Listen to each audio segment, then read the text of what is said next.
류량수 최저임금위원회 위원장께 질의하겠습니다.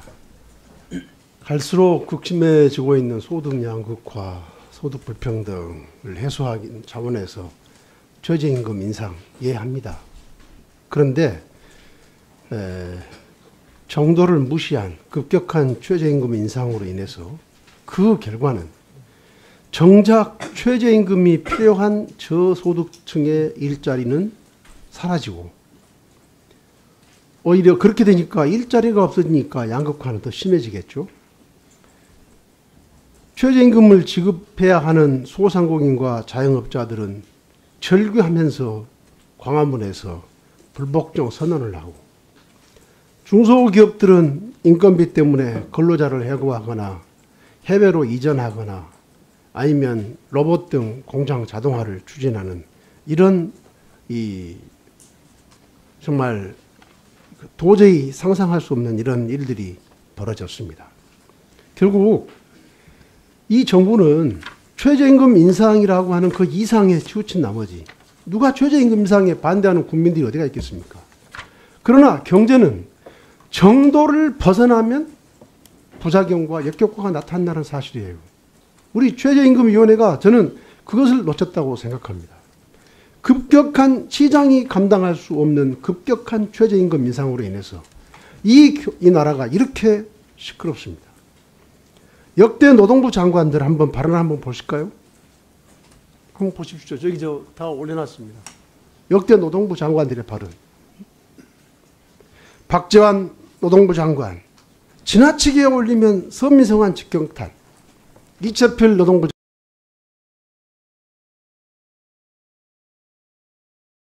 방한남 노동부 장관, 해당 기업이 영세 중소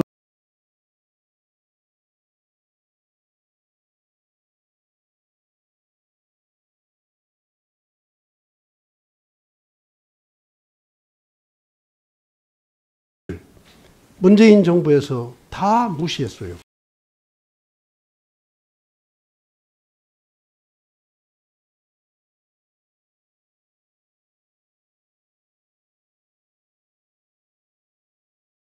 그래서 이야기하셨죠? 노조가 중소기업 지불 능력 이상의 요구를 해서도 안 되고, 대기업과 중소기업의 지불 능력 차를 인정하지 않으면 갈등이 해결되지 않는다고 문성현 위원장도 그런 이야기를 했어요. 노동계 출신이 저런 이야기를 했어요. 그런데 이 정부, 우리 최저임금위원회가 이런 지극히 상식적인 것을 벗어나서 무리한 것을 둔 바람에 경제는 경제대로 엉망이고, 이걸 어떻게든 무마해 보려고 얼마나 많은 돈을 쓰고 있습니까? 그것도 국민 혈세를 말이죠.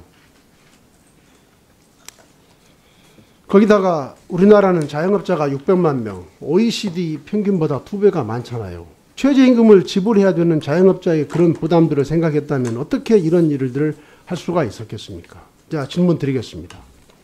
최저임금위원회는 업무의 중립성, 노사로부터 중립돼야죠. 그렇죠? 예, 그리고 권력으로부터 독립돼야죠. 예. 그리고 업무의 전문성이 있어야죠. 예. 근데 문재인 정부의 최저임금위원회가 그와 같은 중립성, 독립성, 전문성 갖고 있습니까?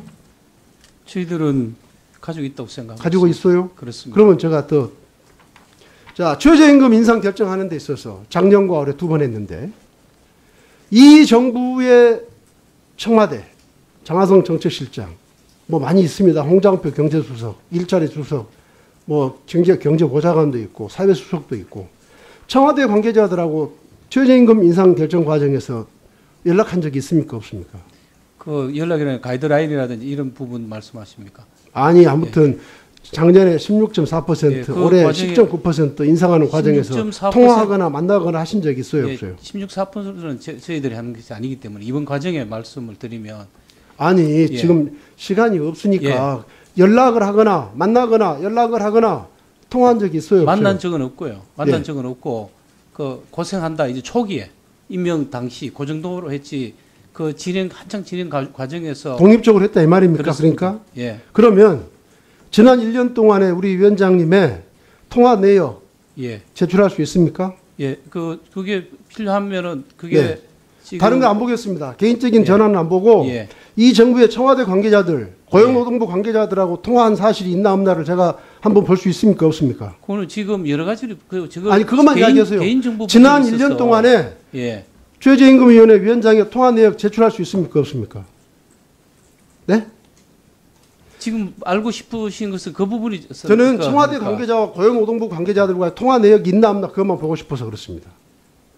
그 부분 저 조금 더 검토를 좀 하겠습니다. 왜냐하면 개인정보 부분이 있는데 이 정부가 지금 적폐청산한다고 지금- 하는 거 아시죠? 예. 이 정부 끝나면요 그런 일들이 전부 적폐청산의 대상이에요. 네? 절대 저는 독립적으로 결정했다고 보지 않습니다. 왜? 최저임금 인상하고 나서 이 정부가 얼마나 법석을 털었어요. 일자리 안정자금이다. 무슨 뭐죠? 그 가맹점 수수료를 인하한다. 신용카드 수수료를 인하한다. 이 정부가 짜고 치지 않았으면요. 이 정부가 그렇게까지 할 리가 없어요. 그런 것들이 전부 이 정부가 정부 차원에서 최저임금을 인상했다는 그런 것들 간접 증거가 되는 것들입니다. 말씀 드려도 되겠습니까? 예, 말씀하세요. 예, 지금 의원님 말씀하시는 거 우리 최저임금 결정하는 과정에서 가이드라인을 줬느냐 이런 말씀인 것 같은데요. 절대 그런 거 받은 적이 없어요. 그러니까요. 예.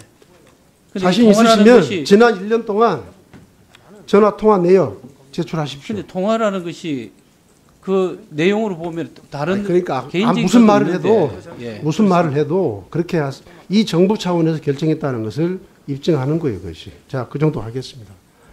저기 위원장님, 제가 저 추가 질의 보충 질의 안 할 테니까 저 고용정보원장하고 질의를 예, 잠깐만 편하게 좀 말씀하십시오. 예, 추가 질의 안 하는 조건이. 네. 네.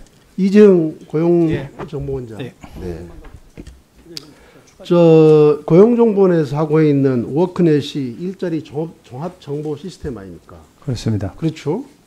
근데 연간 그 방문자 수 누계가를 보니까 한 1억 8천만 명 돼요. 네? 예, 그렇습니다. 예. 그런데 그 민간 포털 업체 어떤 업체는 보니까 물론 비교하기는 어렵습니다만은 여기는 연간 27억 5천만 페이지 뷰를 기록하고 있어요. 예, 예. 그러면 방문자 이건 하나는 페이지 뷰고 하나는 방문자 수인데 예. 어느 쪽이 더 방문자가 많다고 볼 수 있습니까? 단순하게 비교한다면? 지금 통계 저희들은 이제 실제 전수조사를 해서 나온 거고 그쪽은 통계 추정치를 표본을 가지고 나오기 때문에 조금 비교하기는 어렵습니다. 그런데 저희들이 가지고 있는 통계에 의하면 방문자 수는 저희들이 한 3배 이상 많은 거로 이렇게 나오고 있습니다. 아, 그래요? 예, 예. 네. 제가 우선 그 워크넷에 대해서 몇 가지 문제를 좀 지적하려고 합니다. 예. 첫째는 양질의 일자리 정보 서비스를 제공하지 못하고 있다. 이런 비판이 있습니다. 그 민간업체는 인공지능이 알아서 그 구직자에게 맞는 정보를 그 매칭해서 제공해 주고 있는데 워크넷은 그런 것이 좀 부족해서 워크넷의 그 일자리 정보는 취약계층이나 저임금 노동 관련 취업 서비스 기관이라는 인식이 퍼져 있다고 합니다. 동의하십니까? 뭐 일부 그런 측면이 있습니다. 네. 그래서 지금 워크넷이 왜 필요한지 모르겠네요. 저런 말들이 지금 워크넷 홈페이지에 올라와 있습니다. 예. 네. 두 번째는 허위 정보, 부정확한 정보 제공에도 워크넷은 대책 없이 수수방관하고 있다. 그런 비판이 있습니다. 맞습니까? 수수방관은 하지 않고 저희들 그 구인구직 모니터링 요원이라가 18명이 있습니다. 근데 예. 허위 구인 광고 신고하는데 왜 그러면 답변을 방법이 없다 이렇게 답변합니까? 그렇게 답변했잖아요. 그렇지는 않습니다. 저희들 그런 적이 없어요? 예. 아니, 저 화면 보세요. 저렇게 돼 있잖아요. 주 5일 모집이라 써놓고 가면 격주라고 말하는 곳이 10군데, 10군데 중에 9군데. 직접 워크넷에 신고하니까 돌아오는 답변은 법적으로 아무런 방법이 없다. 이게 뭡니까?